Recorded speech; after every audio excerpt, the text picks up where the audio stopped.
Queria iniciar aqui agradecendo imensamente ao convite do Eugênio.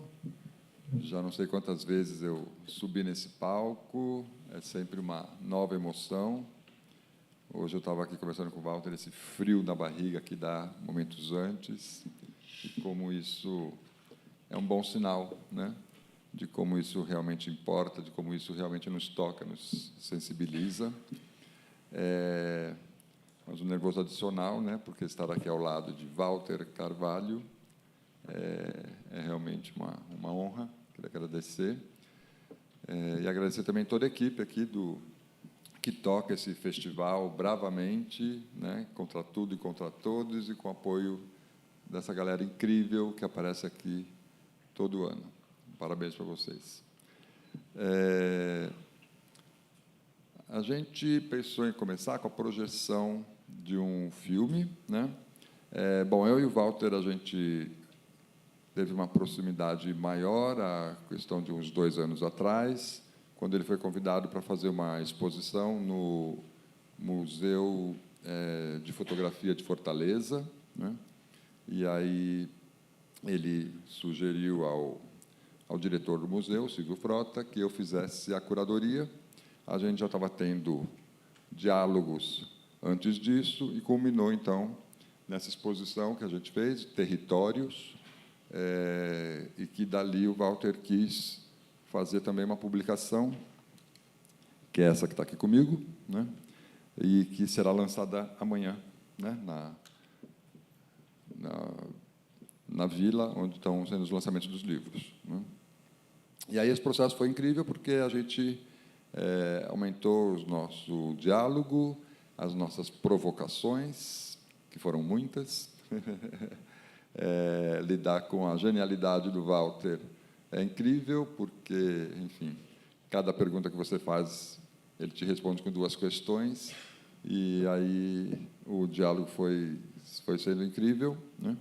E a gente vai tentar reproduzir um pouco de tudo que se passou aqui para vocês, né? Walter, quer falar um pouquinho antes do filme? Boa noite. Boa noite para vocês, tudinho. Eu sou um nordestino raiz. Quem não conhece, fique sabendo que eu sou raiz, chamado raiz. Mas toda vez que eu venho Tiradentes, me dá uma vontade danada de ser mineiro. Bom, vamos passar o filme, é curtinho.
Na natureza, Nunca vemos nada isolado, mas tudo em conexão com alguma coisa que está diante, ao lado, sob e sobre ela.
Isso é o famoso Caruá, que deu o nome àquela região de Crauatá de dentro, porque ali tem um alto que tinha muito caruá.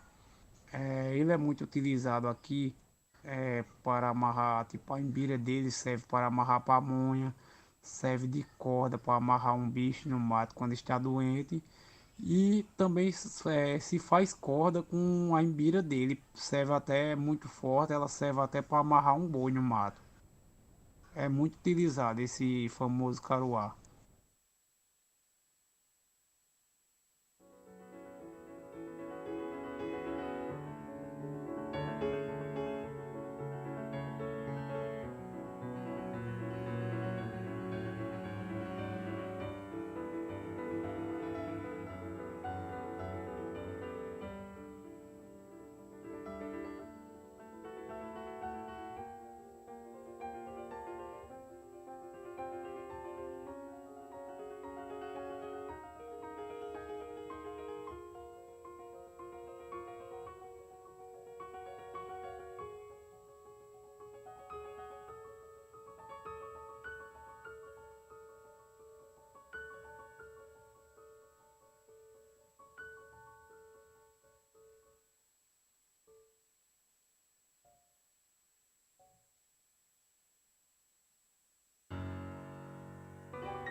Bom, só para não ficar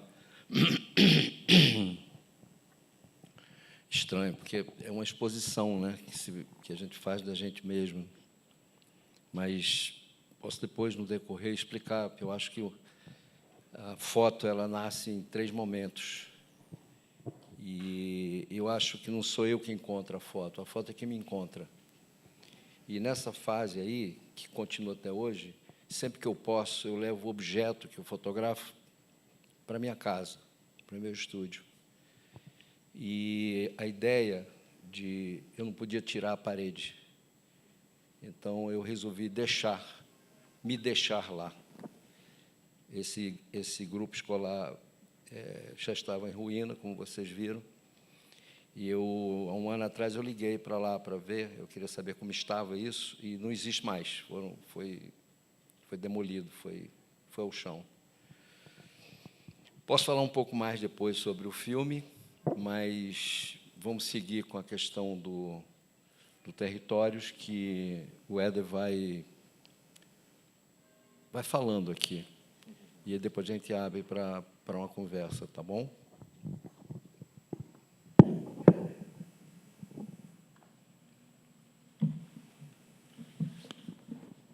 Pode entrar com a apresentação, por favor?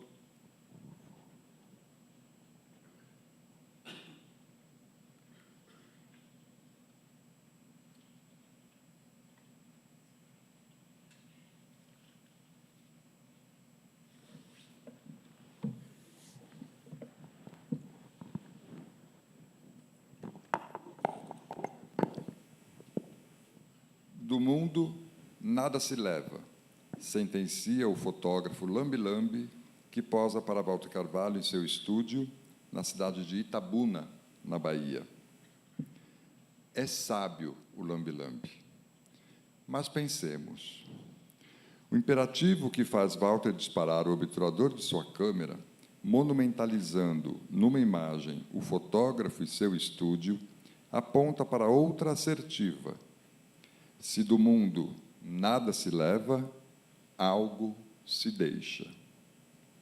E fotógrafos têm a obsessão de deixar fragmentos da sua história, dos seus percursos, dos seus territórios conquistados. Fragmentos que encapsulam feixes de luz que, num determinado tempo e espaço, iluminaram aquilo que seduziu a percepção do fotógrafo, a ponto dele desejar alçar um instante ao panteão da eternidade. Walter Carvalho, esse paraibano irrequieto, de 78 anos, teve seu olhar forjado desde sua adolescência pela errância dos fotógrafos de rua, tendo o francês Henri Cartier-Bresson como expoente, e a geração beatnik como um ideal de vida, uma câmera na mão e o infinito das estradas pela frente. Após ter a sua percepção aguçada pelos encontros fortuitos nos caminhos e atalhos de sua jornada, uma curiosa constatação desvelou-se. Walter percebeu que as paisagens e as tentações visuais do percurso também o espiavam. Em suas palavras, fotografar é uma danação. Sinto um tremor, pois sou visto por aquilo que vejo. E esse aqui é o início do texto que eu fiz para essa exposição, que está no catálogo. E antes dela, eu coloco uma epígrafe também de uma frase do Walter, que nas nossas conversas ele falou e me assombrou, como muitas coisas que ele fala. E tudo que nos assombra, depois, de uma certa forma, vem um clarão e ilumina, não é? Mas ele disse: não se inventa uma imagem, se reconhece. Não é? Walter, meu querido, para a gente começar aqui a esquentar os tamborins, né? Eu tenho muitas frases suas para a gente ir falando aqui, que eu gosto muito. Você disse também: quanto mais eu sigo na direção do desassossego, mais eu vou na direção daquilo que eu não sei o que é. Então, a fotografia para você é um encontro com o assombro? Às vezes é um desencontro, né? Às vezes é um desencontro. Tanto que, não sei se tem algum fotógrafo que, como eu, às vezes descobre um tempo depois um desassombro no seu universo, passados anos.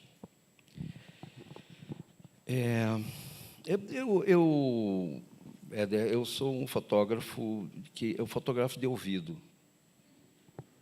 Eu não tenho nenhuma... Eu quero encher os olhos de sonhos, na verdade. Então, eu não tenho nenhum projeto, assim.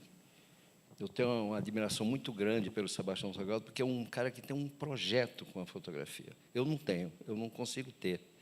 Eu fotografo de ouvido quando sou encontrado pela imagem, né?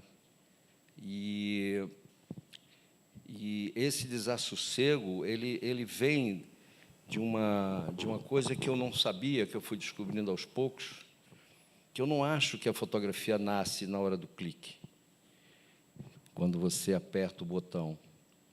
Eu acho, como eu chamo de danação, porque ela nasce primeiro quando você é encontrado por ela. E você tem aquele instante e você acha que tem aquilo, que foi encontrado e se encontrou. E aí o tempo que você leva para concretizar aquilo com o aparelho, passou um tempo, já não é o mesmo. E quando você aciona, você conclui, decide o espaço contido entre o olho e o viewfinder, aonde acontece a fotografia, o mistério, já é um terceiro momento que ela nasce de novo. E ela renasce depois, quando você coloca ou na página do livro, ou na parede da galeria ou do museu, quando o vedor decide o que vê. Quando o vedor inventa a narrativa que nem corresponde àquela do momento que foi encontrado, nem o que você clicou e nem o que você decidiu, porque são espaços, às vezes, mais de que frações de segundos. Então, a fotografia é uma danação nesse sentido para mim. E não é o dedo que aperta, é o corpo inteiro. É uma circulação sanguínea, febril, que acontece dentro de você, que se prolonga através do equipamento, afastado do seu olho, que é o momento da decisão, ele está ali, naquele espaço. Daí o desassossego. Muito bom. Seguir aqui com as imagens.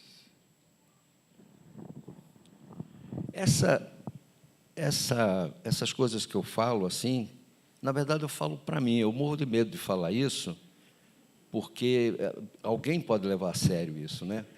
Então, eu tenho muito medo do que eu falo, porque, na verdade, é uma defesa, porque eu não consigo definir, eu não consigo explicar uma foto. Acho que é a Diana Arbus que dizia que a foto é um segredo de um segredo. Quanto mais você explicar, menos você sabe dela. É isso? É isso. Diana Arbus. Então, quando eu li isso na década de 70, me perturbou até hoje. Então, eu tenho uma maior dificuldade de definir uma foto. Assim, quando alguém explica uma foto, o Eduardo Suede... Eu estou falando demais, vamos ver o que você ia fazer. Não, o Eduardo Suede, continue. O Eduardo Suede, há muito tempo, ele falou que você olha a obra de costas. Eu falei, o velho está louco. Como é que eu posso olhar de costas? Depois eu compreendi. Você leva com você o que você viu, já de costas, né? Você não vê quando você olha. Depois que você dá as costas e vai embora, você leva com você. Ontem eu vi uma foto de um animal, um cavalo, que ele está me perseguindo até agora. Me perseguindo até agora. Está lá a foto. Quem quiser, veja lá. Então, e se o fotógrafo e a fotógrafa, que é uma dupla, né, pelo que eu entendi, me explicar aquela foto, eu estou ferrado, porque aí perco a danação que ela provocou em mim. E a danação é uma busca de si mesmo dentro de um território especulativo da imagem, é isso? Porque eu acho que a fotografia, você inventa uma vida dentro de você que está fora. Você inventa uma história dentro de você com a fotografia, mas que está fora de você. Então, essa é a luta, né? Essa é a... Por isso que ela não é inventada, ela é reconhecida. Não é? Como que eu posso... Talvez você mostre aí uma foto de uma pedra dentro de um curral, Sim. que ela me perturba, e essa foto já tem uns 5 anos que eu fiz. E ela, como o cavalo de ontem, me perturba até agora. E se eu tentar explicar ou entender, eu estou perdido. Bom, a exposição ela surgiu a partir de uma quantidade miserável de fotografias que o Walter me deu, que eram apenas em torno de 150 imagens, para a gente pensar a exposição. Eu queria muito mais, né? Eu, normalmente, numa exposição desse porte, numa individual, sei lá, eu gosto de partir de umas 1000 fotografias para chegar numas 60 que serão expostas, né?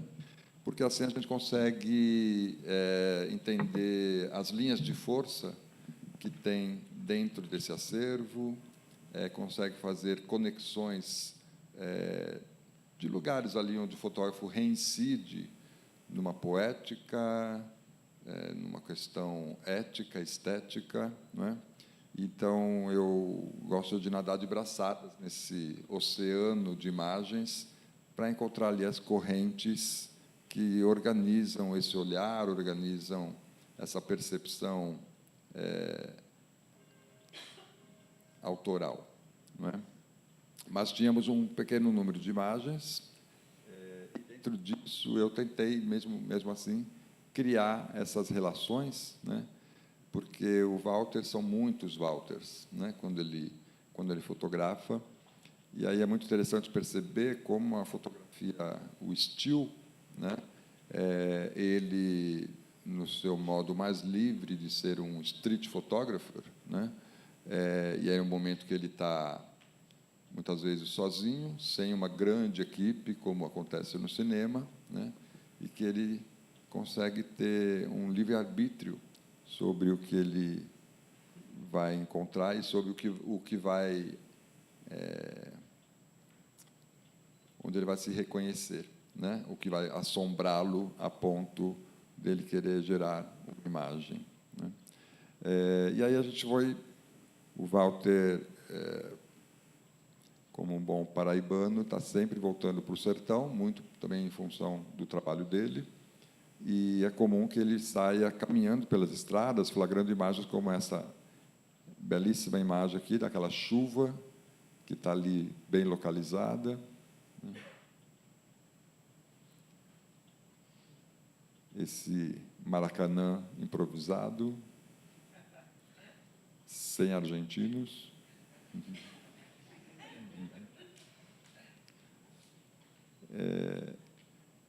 E o Walter é um grande apaixonado também pelas questões vernaculares, né? Esse aqui é um aviso de lombada no caminho.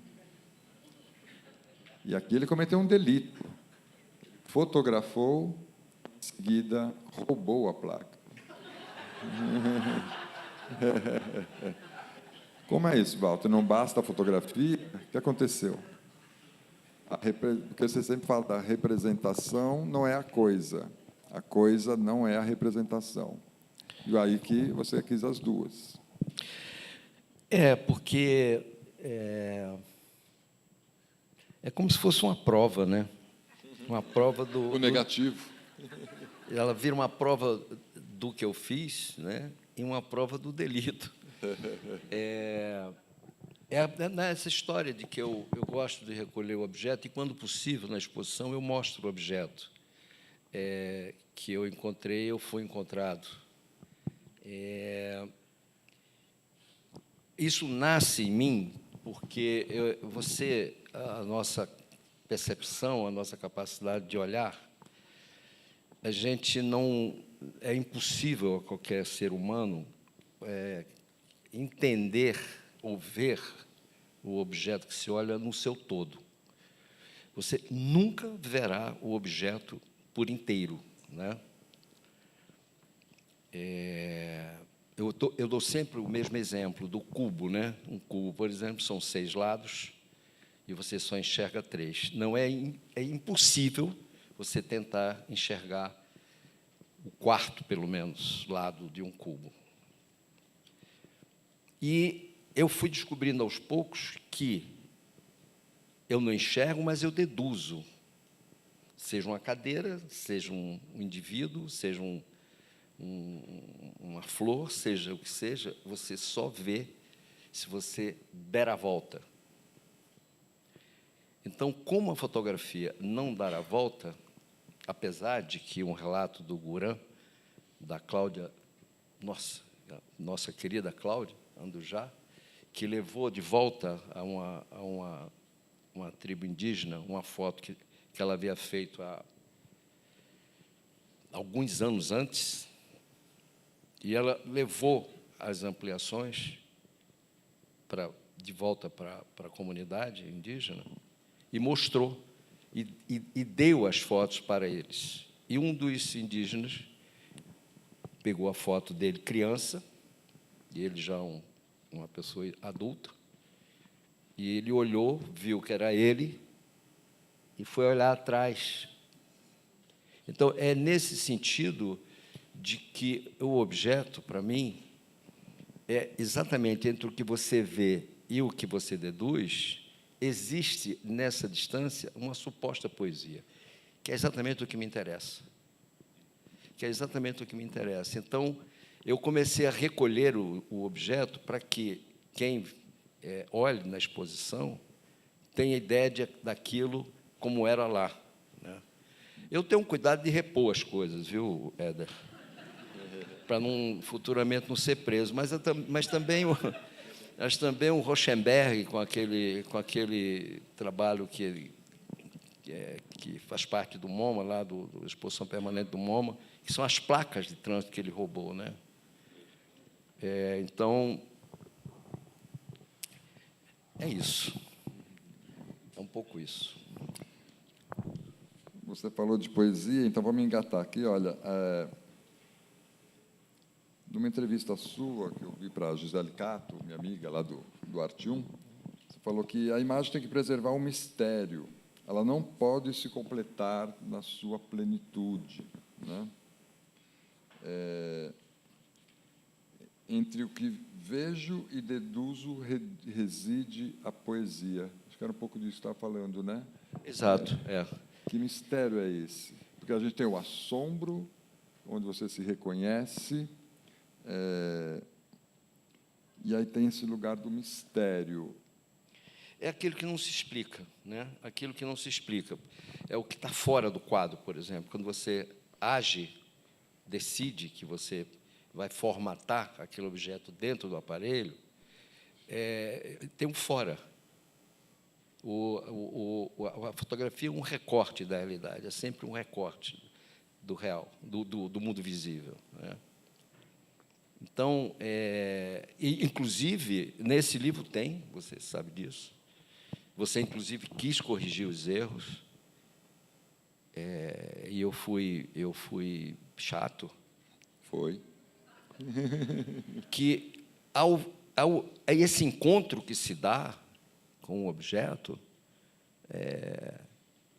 eu falo objeto aqui, mas são seres inanimados, são seres, todos os seres. Não só são o objeto, o cubo, não. Esse impacto que me causa, essa danação eu faço uma anotação. Eu faço uma anotação daquilo que eu estou sentindo. E, às vezes, essa anotação, eu gosto de correr risco, né? Eu sou chegado a correr risco. Então, um poema do Cabral que ele diz que e no limite é onde o risco começa. Um poema que ele escreveu na Espanha. Esqueci o título agora. Então, eu gosto disso. Então, é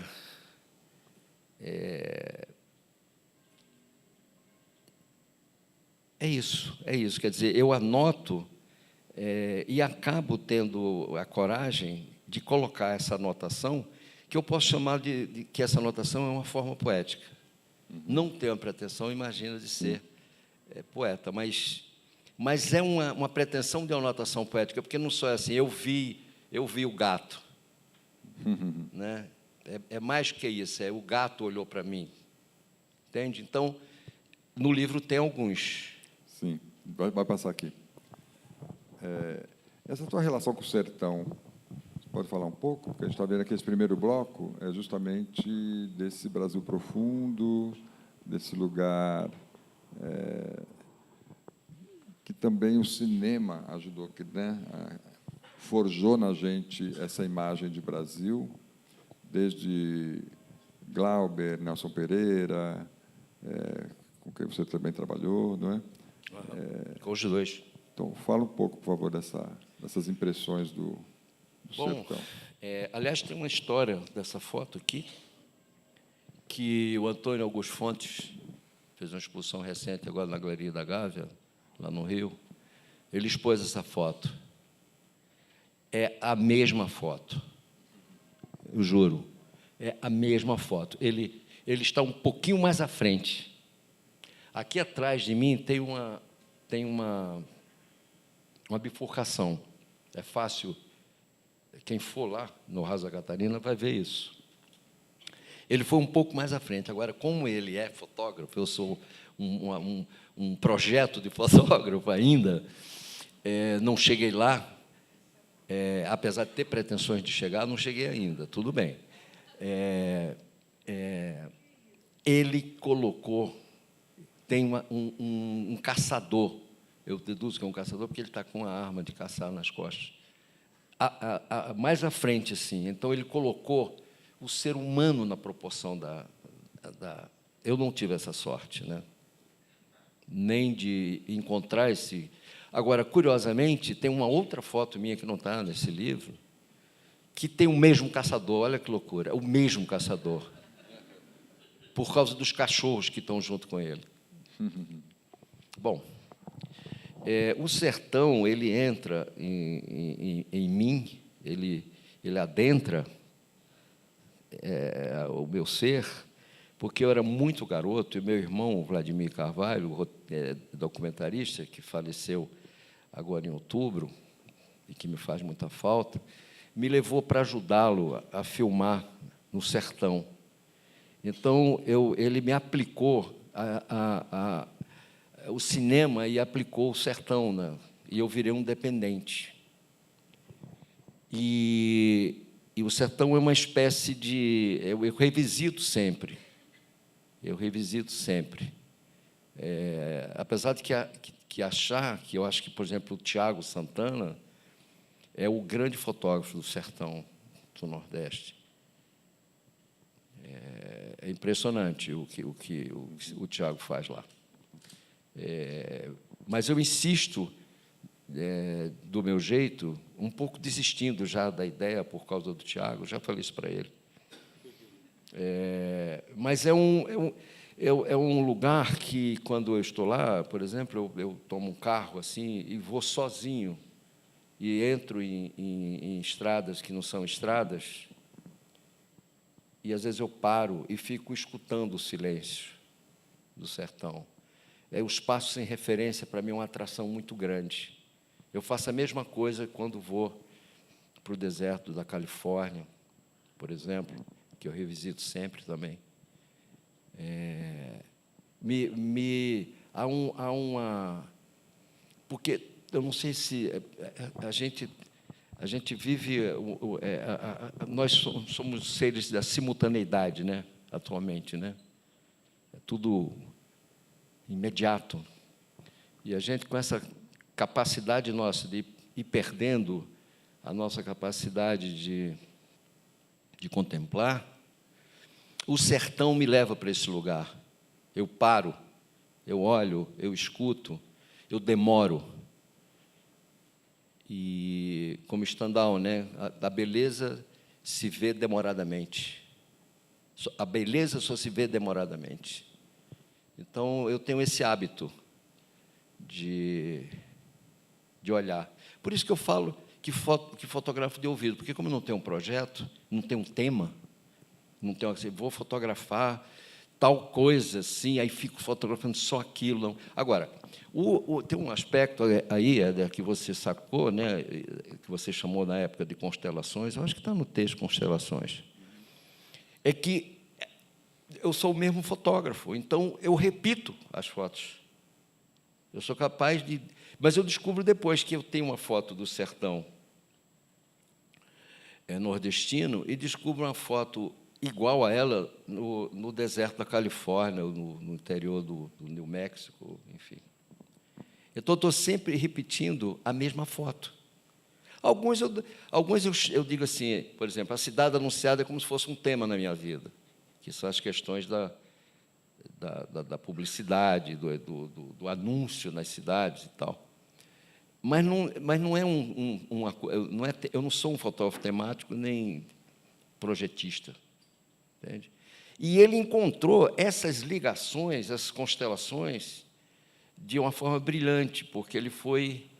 E uma coisa, inclusive, nem sempre tem a ver com a outra, mas conversam, ou por analogia, ou por distanciamento, ou por contradição, né? Enfim. Muito bem.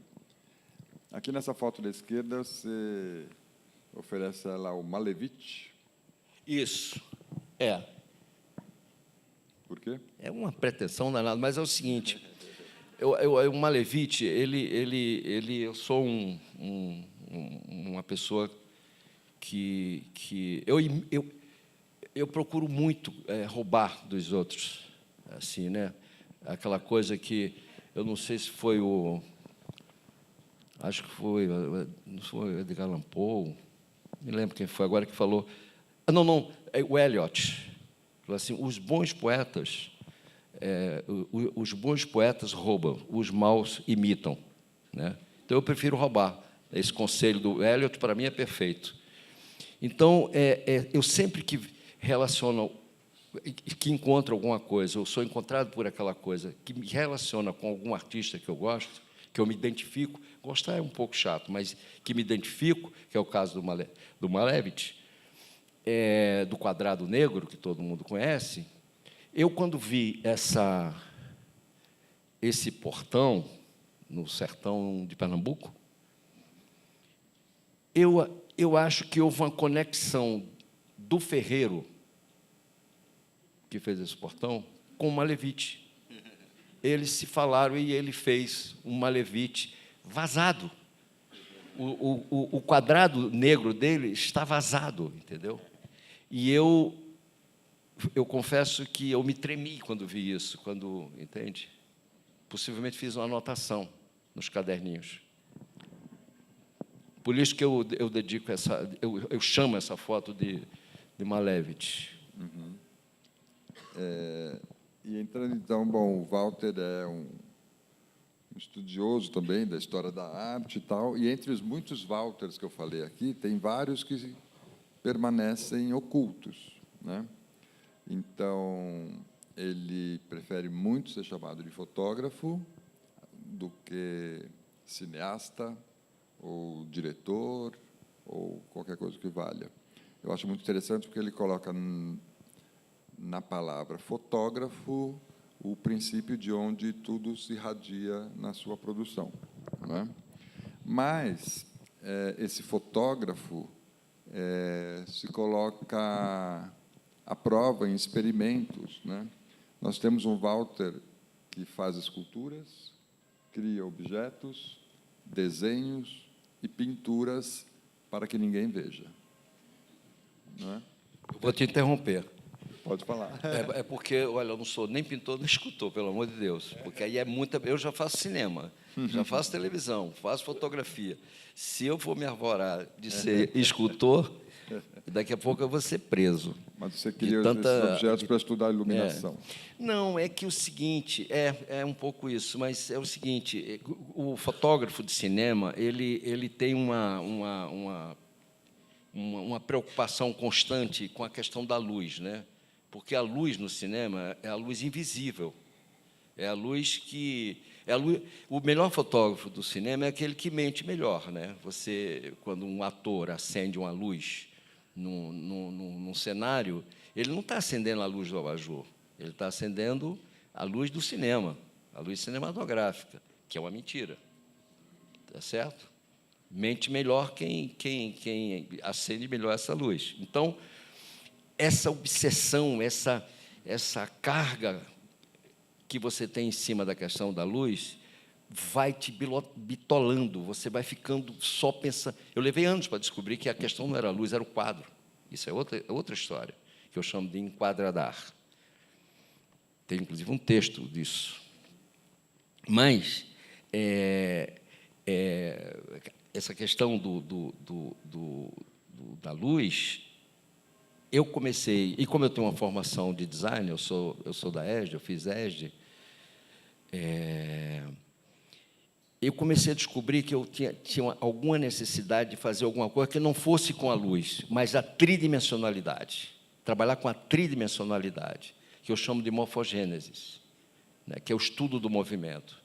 Então, aquelas coisas que eu comecei a estudar e fazer na escola, que eram apenas conectores de madeira, de gesso, de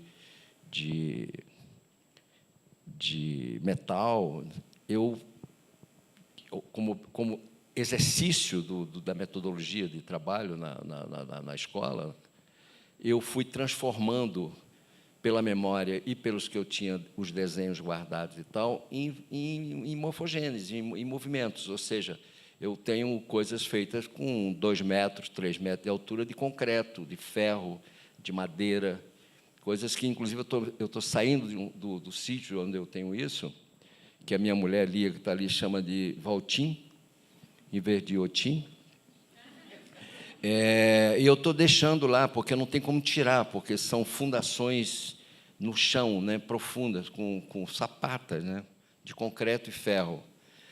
E eu fui descobrindo que, quando eu comecei a me exercitar com a forma tridimensional, sair do plano bidimensional, da representação bidimensional, eu comecei a descobrir uma outra percepção que, de certa forma, estava um pouco guardada em mim. Por isso que ele falou isso. E a questão de pintar e desenhar, de ter professor para me ensinar a desenhar e pintar, como professor de pintura, é para não ensandecer, né? Porque você solta o braço e tal, e não fica só com a questão da câmera, né? Do clique, né? Você solta o braço. É um exercício para não ensandecer. Viram como tinha razão? E aqui, Walter, a primeira imagem que tem ali, os versos, que você escreve logo após a fazer a imagem, não é? Quando tem Isso, quando o assombro se assombra. isso é uma marmota do campo, vulgo espantalho, e eu fiz essa anotação do lado do motorista que estava comigo, e ele parou o carro, e do jeito que eu anotei, está aí. Quer dizer, não é um poema, né? É uma anotação.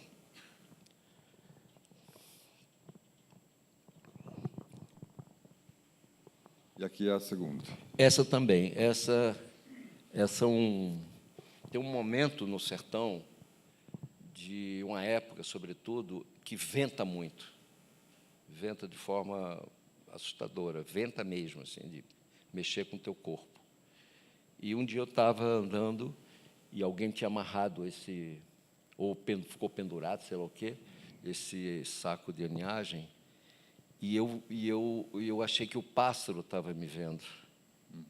E eu resolvi guardá-lo dentro da câmera. É isso que está aí. E aqui o sobrevoo eu quis corrigir, ele não deixou. Não foi? Ele não deixou. Tem a do menino jogando bola, você Foi. implicou mesmo. Aqui a gente já passa, então, para um outro bloco de imagens, que depois vocês vão ver isso reunido como ficou na parede expositiva, que são as tais constelações que o Walter citou. Mas aqui a gente já passa brutalmente do espaço das imagens mais do sertão para as grandes cidades.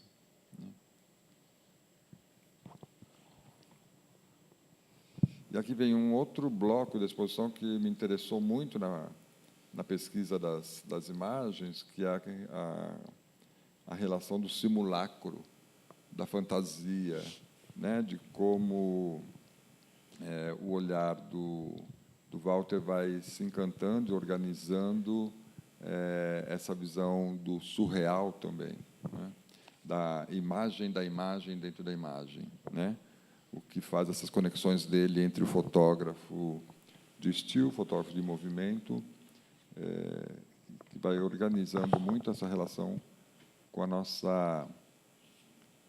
da nossa relação com as imagens, né? Eu acho que é um trabalho bem metalinguístico mesmo sobre a fotografia.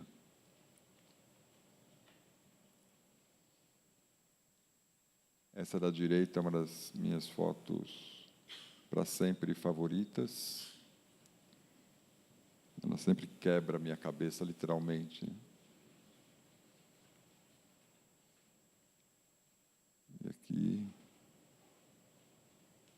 E aí, isso que eu falo, imagens que estavam soltas do acervo, mas, quando você começa a detectar, tem uma linha, né, que conecta todas elas, e como o Walter falou, né, ele fotografa as mesmas coisas, mas nem sempre é consciente esse gesto, né? Quando a gente reúne tudo, ele falou, uau!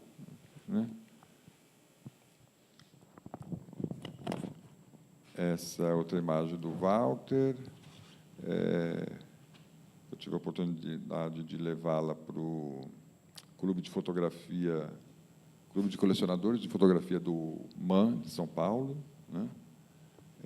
É incrível, é um cinema feito com as árvores derrubadas num acampamento.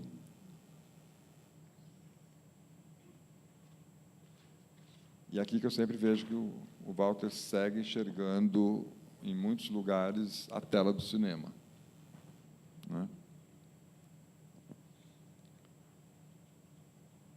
Como nessa imagem à esquerda, que eu gosto muito, no Cariri, na Paraíba. A janela é sempre cinema, também é o próprio visor da câmera. Aqui de novo, na Polônia.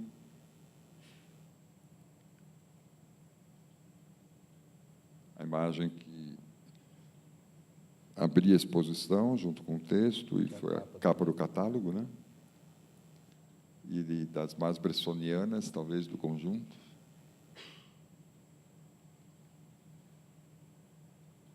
As gags, eu adoro essa série dele, que não é uma série, né? Que são fotos que ele vai reunindo, e em algum momento ela se entrechoque.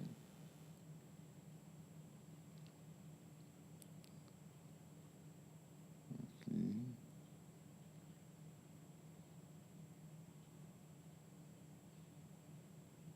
Aqui eu também fui reunindo várias imagens que eu fui encontrando que tinham homens negros em várias situações.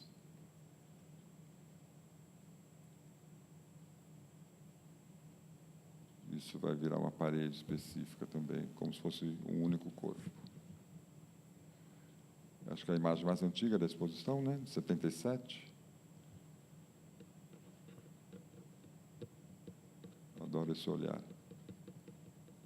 A capa do livro, o próximo página. Uhum.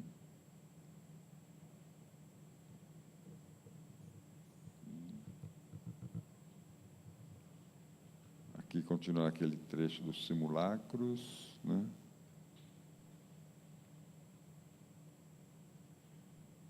Aqui também.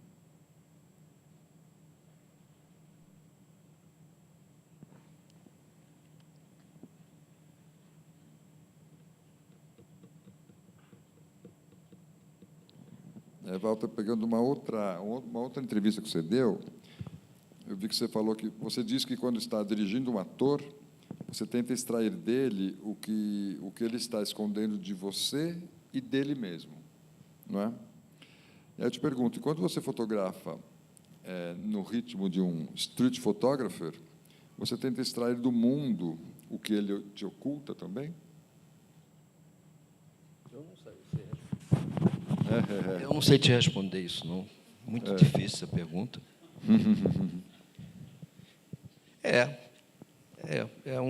Talvez seja por aí. Quer dizer, o ator ele tem isso, né?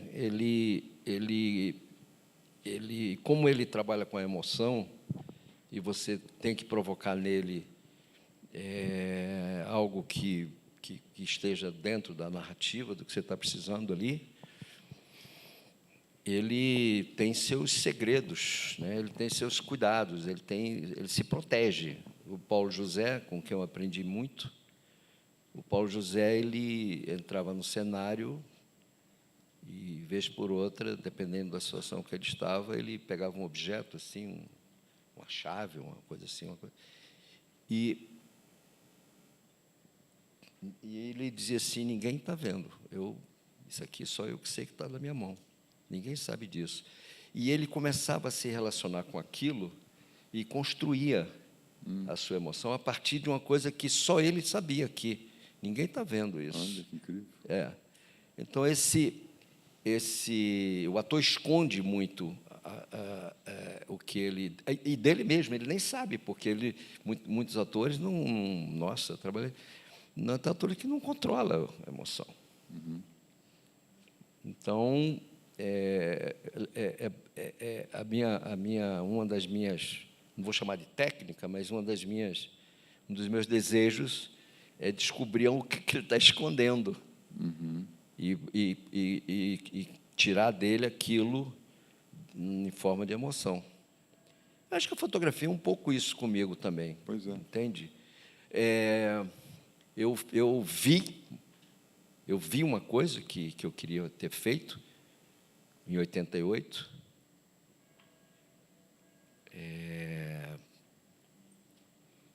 no deserto da Califórnia, e ficou aquilo me martelando a cabeça. Eu não fiz, por alguma razão que eu não preciso explicar, eu não fiz. Eu falei, eu vou fazer. E eu voltei 32 anos depois. Não foi na Califórnia, mas era uma coisa que era recorrente, podia se repetir. E eu fui para o lugar que é uma estrada, está no próximo livro esse trabalho, E eu fiquei perseguindo aquilo, até que encontrei. 32 anos depois, eu fiz o que eu não fiz quando vi há 32 anos.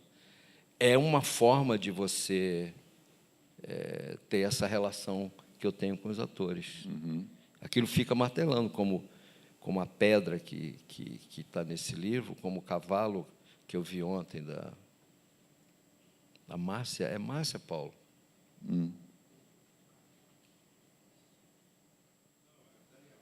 Daniel. Cristina e Bruno. Cristina Delmudo e o Fábio Moraes. Aqui as fotos. Eu adoro essa série também, com os destroços dos carros alegóricos, né? Isso. Também dentro dos simulacros.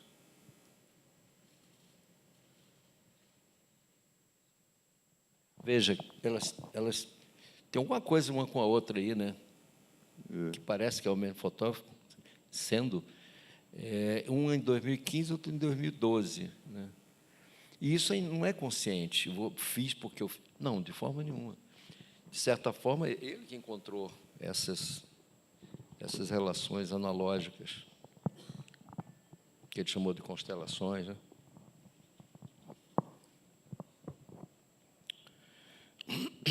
O carnaval ele é fotografado de uma forma muito intensa pelo mundo inteiro, né, o desfile e tal. Então, eu fiz muito, trabalhei muito na avenida, muito mesmo. E aí eu comecei, teve anos assim que eu dizia assim, pô, mas de novo eu vou fazer essas baianas rodando, né? A saia da baiana rodando assim, fiz de baixo, fiz de cima, não tinha mais por onde fazer baiana rodando. Aí eu comecei a perceber que o que estava fora do desfile, fora do carnaval, o excedente industrial do carnaval, que começou a me atrair. Eu comecei a encontrar certos objetos que me encontravam também. São incríveis. Adoro essa foto. Você sempre fala dela.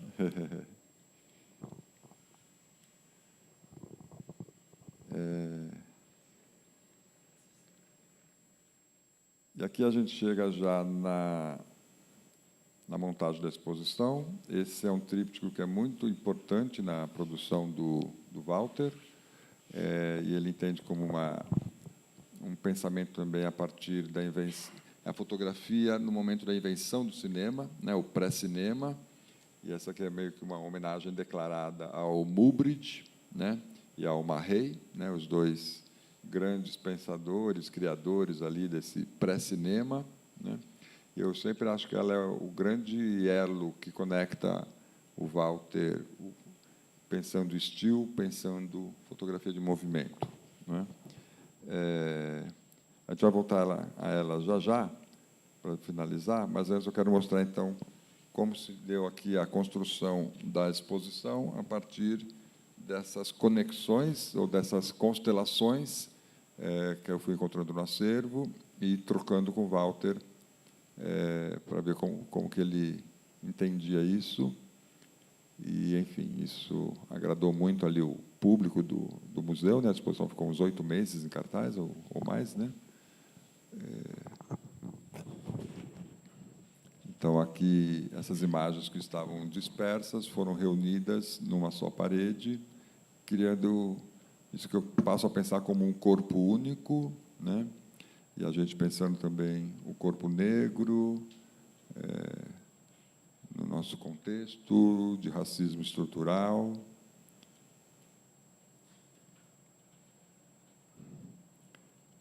Aqui as imagens que... Cada um desses é uma parede. Né?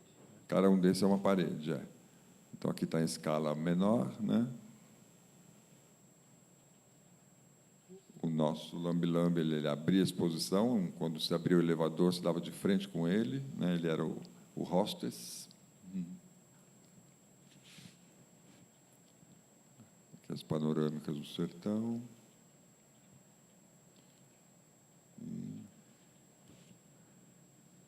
Aqui o espantalho que o Walter me ensinou, que se chama marmota, no Nordeste, Marmota do Campo, vir aqui, né, um quinto personagem nesse retrato.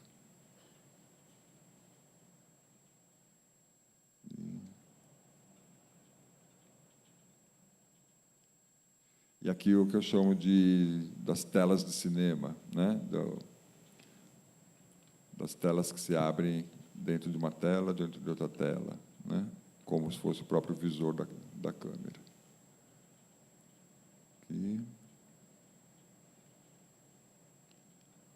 Aqui uma parte dos simulacros.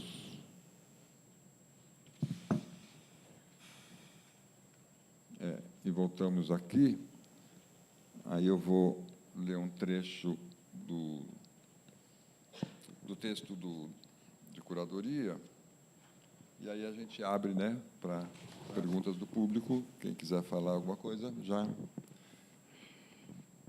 O tríptico de um homem a cavalo passando por uma porta rende homenagem ao britânico Edward Muybridge e ao francês Etienne Jules Marey, inventores que, ao estudarem o movimento, transformaram a fotografia estática em cinema. Estar entre a imagem estática e o movimento é justamente o território de trânsito e de transe de Walter Carvalho. Transe esse que nos resgata um mundo prenhe de fantasias e narrativas possíveis, afastando-nos da superficialidade que tende a pasteurizar paisagens, personagens e histórias. Quando Walter, flagrado por um referente, dispara o obturador da câmera, recebemos de volta não uma mímese, mas uma versão caleidoscópica daquilo que o capturou. Do mundo, nada se leva, como diz o nosso lambe-lambe. Mas fotógrafos como Walter Carvalho deixam no mundo rastros de um olhar capaz de recriar mundos outros. E, então, descobrimos que o mundo principia numa fotografia. É isso. Obrigado.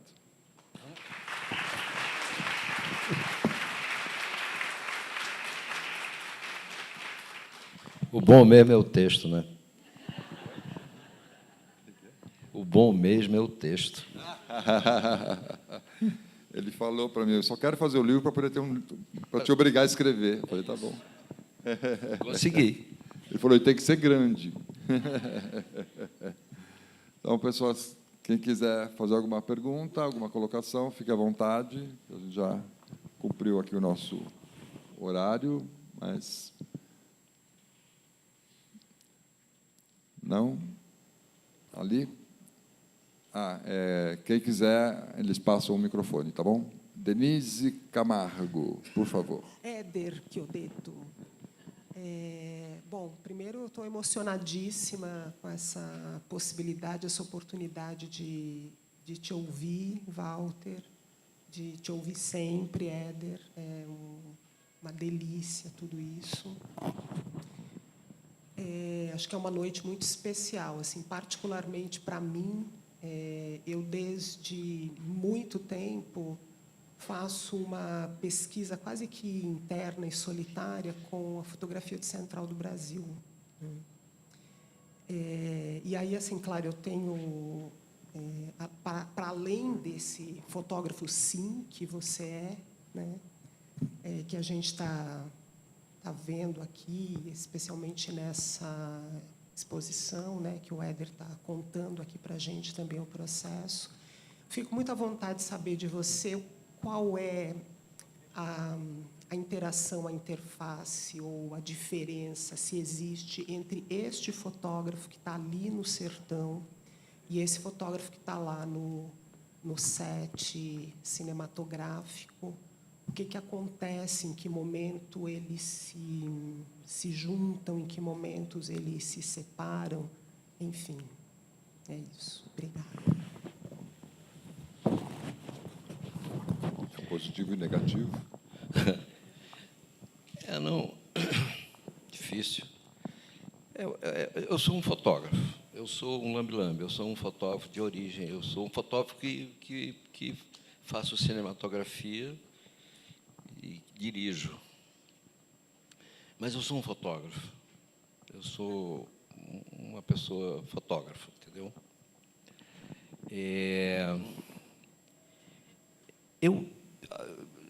Como eu comecei fotografando, foram cometidos 2 equívocos a meu respeito. Eu fiz uma foto e eu ganhei um prêmio da revista Realidade. E aí eu fiz um filme, o primeiro filme que eu fiz, eu ganhei um prêmio. Então, isso virou um problema na minha vida, que eu comecei a ter que provar o fato de eu ter ganhado um prêmio. Eu precisava provar que eu sabia aquilo que estava fazendo. E estou até hoje tentando. Entende? Então, ora eu estou fotografando, ora eu estou cinematografando, ora eu estou dirigindo. E agora, mais recente, um trabalho intenso com a televisão, que eu fiz antes, mas agora mais intenso, já estou há um tempo fazendo, dramaturgia. Eu acho que é o mesmo, sabe? Com o tempo, eu fui descobrindo que eu levava alguma coisa da fotografia para dentro do cinema, e depois eu comecei a descobrir que eu levava coisa do cinema para dentro da fotografia. Eu acho que essa influência aqui não é que eu falo assim, vou ser influenciado agora. Não. Isso, inclusive, eu não fiz esse tríptico, assim, vou fazer um tríptico. Não foi. Eu fiz a foto e descobri depois que era um tríptico. E percebi que tinha uma relação com o cinema. E percebi que tinha uma relação com o Moirich, com o Marrey. E percebi que tem dentro e fora do quadro. O fora de quadro existe. Quando eu comecei a perceber que, quando você está num filme e você está assistindo um filme, um carro, né, por exemplo, um carro, um exemplo, o carro passa na frente de uma casa, por exemplo, e segue, na sua percepção, na sua imaginação, você segue aquele carro, mas ele não está mais ali, ele está fora de quadro, né? Aqui está acontecendo uma coisa parecida, mas dentro do quadro. E é a mesma foto. O que muda é o movimento. Se você olhar, é a mesma foto. Eu não saí do lugar. E não tirei a câmera da visão. Então, há um movimento interno. Então, eu comecei a descobrir aos poucos, né? E aí comecei, como fotógrafo, a influenciar diretores com quem trabalho, que o plano podia ser fixo, que a câmera podia não mexer, ao ponto de eu ter feito um filme com Beto Brant, chamado Crime Delicado, onde eu propus ao Beto, e ele topou, porque se tratava de um filme que os personagens eram um pintor e um escritor, um teatrólogo. Então, eu falei, então, se a pintura não se mexe, nesse sentido do movimento, e se o teatro também é um lugar, o lugar da interpretação, então a câmera deverá estar parada.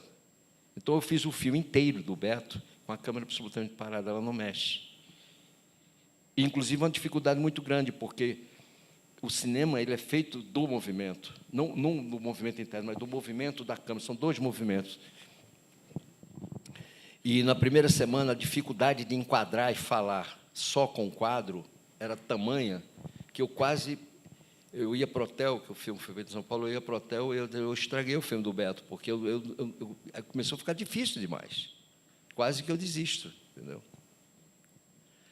Então, essas relações do fotógrafo... Agora, o princípio da imagem, o princípio dela, a gestalt da imagem, não é nem do cinema e nem da fotografia. Ela está na Renascença. O cara que mais me inspira é Giotto, Cimabue. Esses são meus mestres. Entendeu? Se você for olhar Giotto, 1236, 32, o que ele sugere, sem conhecer ainda a perspectiva, o que ele sugere de movimento, de dramaturgia, de continuidade, de narrativa, de enquadramento ou de enquadrar. É uma coisa... Como é que se explica, né? Então, a cor, que eu não sei fotografar em cor, tenho uma dificuldade terrível. Tenho uma dificuldade, não sei fotografar em cor, não consigo. Mas está lá. Continuidade, está lá. Se você for à Capela de Pádua, em Pádua, do Giotto, está tudo lá, entende? Então, na verdade, não é a fotografia, né? É a pintura, é a escultura, é o espaço. Então, você se manifesta com aquilo da mesma forma. E depois o seguinte, depois que se descobriu com a Renascença, já na Alta Renascença, nem na Alta Renascença, no meio da Renascença, e você descobre o triângulo de luz, né? A luz o keylight, o fill-light e o backlight, acabou. Mesmo com a inteligência artificial, não tem jeito. A melhor maneira de você revelar a impressão do objeto na tridimensionalidade, seja na inteligência artificial, seja na pintura, seja o que seja, é essa triangulação que se consumou chamar de backlight, fill-light, keylight. Não tem como não ser. Se você tirar a sombra do objeto, se você pegar um Chardin, por exemplo, e tirar a sombra do objeto, o objeto fica solto no espaço, não tem expressão.